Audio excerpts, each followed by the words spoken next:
In the late 3rd century BCE, Rome faced one of the most significant and challenging military crises in its history.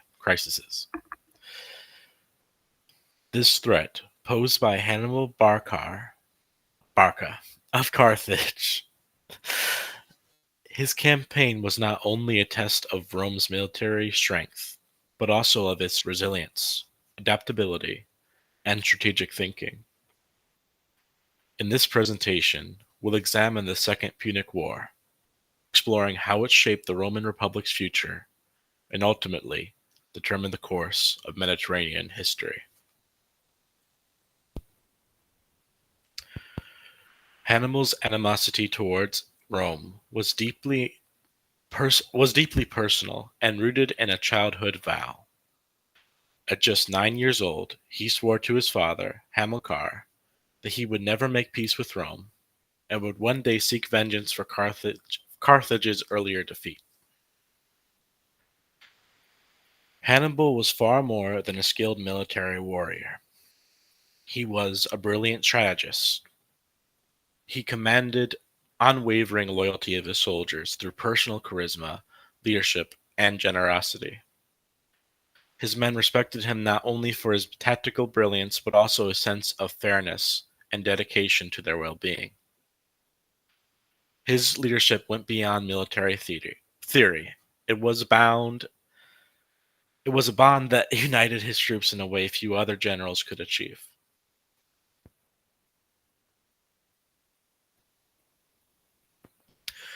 In 218 BCE, Hannibal initiated one of the most daring military campaigns of the ancient world.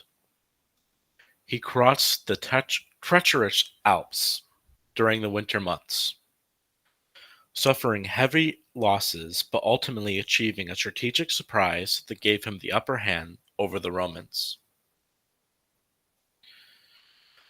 After crossing the Alps, Hannibal quickly proved his skill by defeating the Roman forces at Ticinus and securing support of the local Gallic tribes.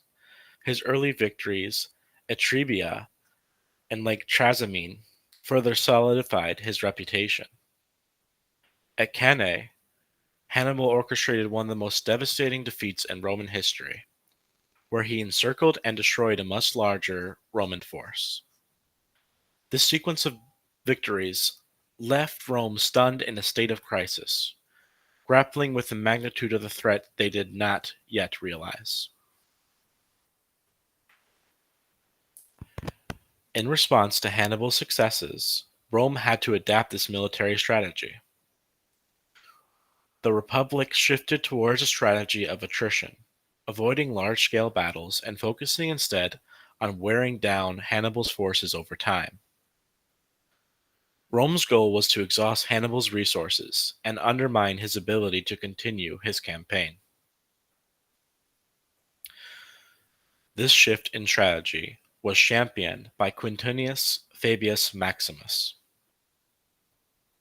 whose cautious approach eventually earned him the nickname the Delayer. Fabius's strategy was not without controversy. Many Romans criticized his reluctance to engage Hannibal directly. However, this method allowed Rome to regroup, rebuild its forces, and cut off Hannibal's vital supply lines, slowly suffocating his campaign. Meanwhile, Rome looked beyond Italy to the broader Mediterranean theater. In 209 BCE, Publius Cornelius Scipio launched a bold campaign in Spain attacking the Carthaginian stronghold of New Carthage. The capture of New Carthage was a turning point. It severed Hannibal's critical supply lines and struck a psychological blow to Carthage's war effort. The loss of Spain's resources was a devastating blow to Carthage. As a result, Rome now controlled the crucial resources of the Spanish peninsula, positioning itself to launch a direct invasion of North Africa.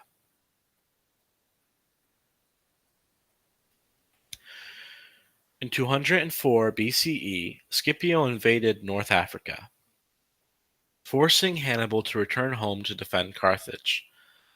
Now, the Carthaginians were on the defensive. Eventually, the two generals met face to face at the Battle of Zama in 202 BCE. This was a confrontation that would decide the fate of the war. Despite Hannibal's numerical superiority, Scipio's tactical planning, including his strategic use of cavalry, eventually proved decisive. Scipio's forces outmaneuvered and overwhelmed Hannibal's troops, securing a resounding Roman victory. This battle marked the end of the war. With Carthage's military shattered, Hannibal's hopes for victory were dashed, and the Carthaginian war effort collapsed. The proximity of the Battle of Zama to Carthage left the state with little choice but to surrender. The terms of peace were harsh. Rome's victories on the battlefield and through strategic leadership had proven that its strength lay not just in its military might, but its resilience, adaptability, and unity under pressure. First, Fabius's tactics had contained Hannibal's forces. And then, once the Roman war effort rehabilitated, Scipio used them to decisively shatter the Carthaginians. This war demonstrated Rome's capacity for innovation in the face of adversity. Through determination and adaptive yet controversial strategies, Rome not only survived but emerged as a dominant power in the Western Mediterranean, a position it would hold for centuries to come.